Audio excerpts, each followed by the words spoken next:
Hey y'all, today we are making Philly cheesesteak sloppy joes.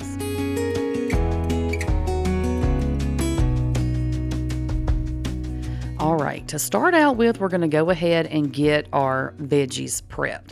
Now, I am using, look, a dull knife, clearly. I don't know what was up with the skin of this onion, but that was the toughest onion skin I ever tried to cut through in my life. And after this video, y'all, rest assured, I did go and sharpen my knife, just in case it was not the onion's fault. But anyway, I'm going to go ahead and dice me up this onion, and then I'm going to also dice up some bell pepper. Now, if you want to use mushrooms, you most certainly can if you like mushrooms in your Philly cheesesteak. I don't care for mushrooms in mine, so I'm not going to add them, but just know you can add them if you want to, okay? So you could definitely make a traditional Philly cheesesteak if you like them. They are so delicious. If you've never had one, I highly recommend that you try them. I did make a video of the regular Philly cheesesteak sandwiches. I will link that down below for y'all, and I'll put it up above, and that way y'all will have access to that if you want to try to make the real thing. It's super simple and so good. But anyway, this is just a little bit cheaper, quicker version of this, and you can also make this low carb if you just don't put it on a bun. It's good enough to just eat it out of the bowl, I'm telling y'all.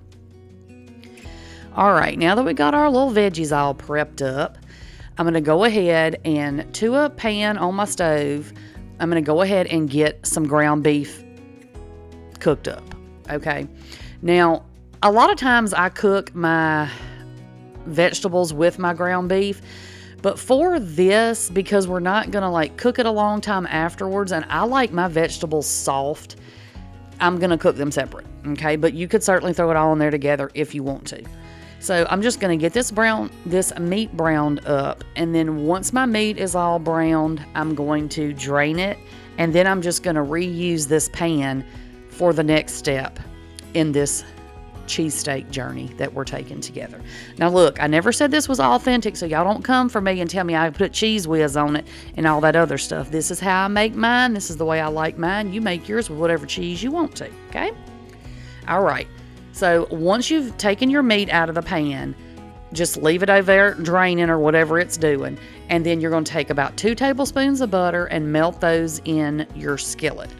And then we're just going to add our onions and bell peppers to this. And you're just going to cook these down until you get them as soft as you want them. If you like them to be a little bit crunchy, then don't cook them as long.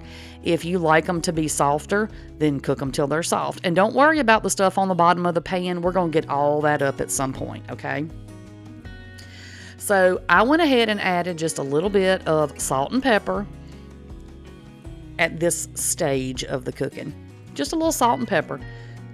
And I just kept on cooking, okay? Because I found if I put like garlic powder and stuff, when I'm having to saute vegetables for a long time, sometimes it likes to stick to the bottom and almost kind of burn. I don't know, maybe it's just me. It could be user error, I don't know. But anyway, that's why I don't put all that in when I have to cook these down for a long time.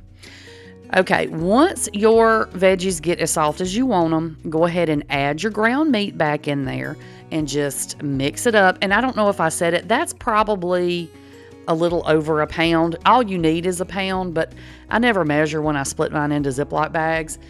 So we're going to call it a pound, even if that ain't what it is. Then you're going to add in a 1/2 cup of beef broth and 1 tablespoon of cornstarch. So yes, that was beef broth. I know it looked a little milky, but that was just because I had mixed cornstarch into it, okay? That should help you get that stuff up off the bottom of your pan. So make sure you scrape down there because that's good stuff down on the bottom of that pan. All right, so now I just added a little bit of seasoning. I added a little bit of garlic powder, a little bit of onion powder.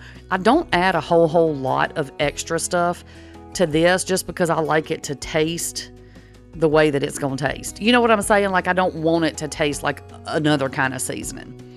So then I added in about 2 tablespoons or so of Worcestershire sauce. Clearly I didn't measure it, but it's close. It's pretty close, y'all. You can add a little more if you want a little bit more of that flavor in your meat, but you know, hey, do you. I'm just here as your guide. I'm just giving you the idea. You can run as far as you want to with it.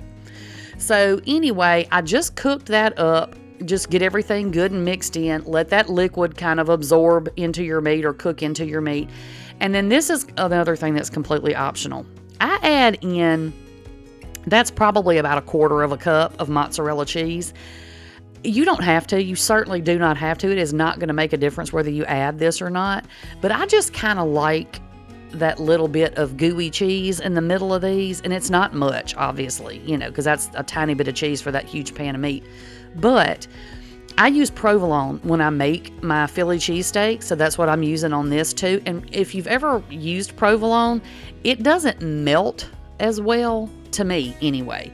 It doesn't melt down as well as like mozzarella and stuff does. So I just added a tiny bit of mozzarella in mine. And then I just put a little bit of butter, or you can put a little oil, whatever, on your buns. And then I just toasted those up. Don't look at my crusty stove. Anywho, once your little buns are all nice and toasted, and you do want to toast your buns, because if you put this hot meat directly onto a non-toasted bun, just like a regular old soft bun, your whole bottom bun is just going to be wet, okay? Because it's got, a little bit of juice in it, and of course it's super hot. So highly, highly recommend toast your buns.